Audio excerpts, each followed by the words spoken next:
অনেক আগের কথা, চরণপুর নামের এক সুন্দর গ্রাম ছিল। সে গ্রামে এক কাঠুরে বাস করত, যার নাম ছিল শ্যাম। শ্যাম খুব সৎ ও পরিশ্রমী ছিল। সে সব সময় তার কাজ নিয়ে খুশি থাকত। তার কাছে বেশি টাকা ছিল না, কিন্তু সে তার জীবন নিয়ে সন্তুষ্ট ছিল। শ্যামের পরিবারে ছিল তার স্ত্রী ও দুটি সন্তান। শ্যাম শেঠ ভগৎ সিং এর ওখানে কাঠ কাটার কাজ করত, এবং কাঠ কাটার বিনিময়ে শেঠ ভগৎ সিং শ্যামকে টাকা দিত, যার দ্বারা শ্যাম ও তার পরিবারের জীবন চলত। সমীর, আমি কাজে যাচ্ছি, আজ অনেক দেরি হয়ে গেছে। তুমি ছেলে মেয়েদের স্কুল দিয়ে এসো। জি, স্কুল তো আমি দিয়ে আসবো, কিন্তু মিনুও বলছিল গত 2 দিন ধরে যে তাদের স্কুলের ম্যাডাম স্কুলের ফিস চাইছে। হ্যাঁ, তো দিয়ে আসো না স্কুলের ফিস। আজই কোথা থেকে দেব? আপনি যা উপার্জন করে আনেন তাতে তো কোনো রকম সংসার চলে। এখন এত কম বেতনে ছেলে মেয়েদের ফিস আমি কিভাবে মেটাবো? আজই আমি এক কথা পরিষ্কার করে বলে দিচ্ছি, আপনি শেঠ ভগৎ সিংকে বেতন বাড়ানোর কথা বলুন। দিনে দিনে খরচ বেড়েই চলেছে, বাজারে সবজির দাম আকাশ ছুঁয়েছে। ছেলেদের পড়াশোনা, সংসার, খরচ, এত কম টাকায় কিভাবে চলবে? ঠিক আছে, আমি আজই সেজের সঙ্গে বেতন বাড়ানোর কথা বলবো।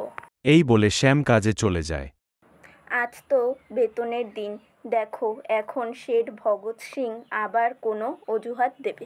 সব সময় কিছু না কিছু বলে বেতন কমই দেয়। গতবার তো আমার অর্ধেক বেতন কেটেই নিল, বলল আমি নাকি শেঠজির থেকে যে টাকা ধার নিয়েছিলাম তার সুদ বেড়ে গেছে, তাই কেটে নিল। হ্যাঁ সুরজ ভাই, আপনি ঠিকই বলেছেন। শেঠ ভগৎ সিং 1 নম্বরের চতুর ও লোভী লোক। দুগুণ কাজ নেয়, কিন্তু টাকা পুরো দেয় না। আমারও তো গতবার অর্ধেক বেতন কেটে নিয়েছিল। আমি শুধু 2 দিন ছুটি নিয়েছিলাম, যখন আমার মেয়ে খুব অসুস্থ হয়েছিল। আর শেঠ ভগৎ সিং সেই সুযোগে বেতন কেটে নিল। হে ভগবান, এইবার যেন পুরো বেতন দেয়, বাচ্চাদের স্কুলে ফিস দিতে হবে। এভাবে সব কাঠুরে কাজে ব্যস্ত হয়ে পড়ে। কাজ শেষে তারা শেঠ ভগৎ সিং এর কাছে যায়। শেঠজি, মাস শেষ হয়ে গেছে, আমাদের বেতন দিন। দেখো ভাইরা, এখন আমার কাছে টাকা নেই, মাল বিক্রি হয়নি, সব মাল গুদামে পড়ে আছে। কাল বা পরশু তোমাদের বেতন দিয়ে দেব। কিন্তু স্যারজি, এখন আমাদের হাতে একদম টাকা নেই। বাড়ির জিনিস কিনতে হবে, বাচ্চাদের ফিসও দিতে হবে।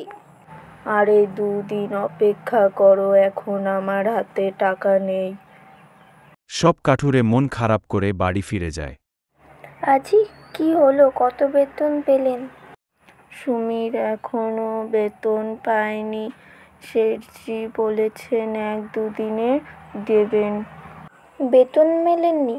আপনি জানেন তো বাচ্চাদের ফিস দিতে হবে। শিক্ষিকা আজ স্পষ্ট জানিয়ে দিয়েছে, যদি কাল ফিস না দেই তাহলে বাচ্চাদের স্কুলে বসতে দেবে না। এখন বলুন আমি কি করব? সুমির, শেঠজি এখনো সময় মতো টাকা দেন না। এখন শুধু অপেক্ষা করা ছাড়া কিছু করার নেই। এভাবে 2 দিন কেটে যায়। 2 দিন পর শেঠ ভগৎ সিং বেতন দেন। এই নাও সুরাজ, তোমার বেতন। সেঠজি, এটা তো 1000, আমি 2000 টাকার কাজ করেছি। হ্যাঁ, কাজ করেছো, কিন্তু মাঝে মাঝে বিশ্রামও তো নিয়েছো। এই বিশ্রামের জন্যই টাকা কাটা হয়েছে। কিন্তু সেঠজি, আপনিই তো বলেছিলেন 8 ঘন্টা কাজের জন্য মাসে 2000 টাকা, আর আমি তো পুরো 8 ঘন্টা কাজ করেছি। দেখো সুরাজ, আমাকে বেশি বুঝিও না। এটা 1000 নিতে চাইলে নাও, না চাইলে অন্য কোথাও গিয়ে কাজ খুঁজে নাও। সুরাজের আর কিছু করার ছিল না, সে চুপচাপ টাকা নিয়ে নেয়। এই নাও শ্যাম, তোমার বেতন। কি, এই তো মাত্র 1000। আমি তো কোনো ছুটি নেইনি, পুরো কাজ করেছি। হ্যাঁ, কিন্তু এখন বাজারে কাঠের দাম পড়ে গেছে, তাই তোমাদের বেতন কম। কিন্তু শেঠজি, কথা তো 2000 টাকার হয়েছিল। এখন আমি কিভাবে সংসার চালাবো? বাচ্চাদের ফিস দিতে অনেক খরচ। এটাই টাকা, চাইলে নাও, না চাইলে অন্য কোথাও গিয়ে কাজ খুঁজে নাও। শ্যাম কষ্ট করে টাকা নেয়, এরপর বাড়ি ফিরে স্ত্রী সুমিরের সঙ্গে সব আলোচনা করে। কি হয়েছে, আজ টাকা দিয়েছে? হ্যাঁ দিয়েছে, কিন্তু ভগৎ সিং আজও কম টাকা ধরিয়ে দিল। তুমি আগে বাচ্চাদের ফিস দাও। কিন্তু সংসারের খরচ কি করে চলবে? আমি দেখছি আজ ভগৎ সিংয়ের ওখানে কাজ করে অন্য কোথাও কাজ খুঁজতে যাব। সুমির, আমি তাহলে আসছি। আচ্ছা, যাও। এই বলে শ্যাম ভগৎ সিং এর ওখানে কাজ করে কাজের খোঁজে বের হয়। খুব জল তৃষ্ণা পেয়েছে, যাই চোখে মুখে জল দেই। শ্যাম ক্লান্ত হয়ে জল খেতে যায়, সেখানে একটা পাত্র দেখতে পায়। আরে এটা তো কোনো পাত্র, এটা কার? এখানে তো কেউ নেই, এটা আমার কাছে রেখে দেই। এই বলে শ্যাম ওই পাত্রটি বাড়ি নিয়ে আসে। সুমির, এই দেখো কি পেয়েছি।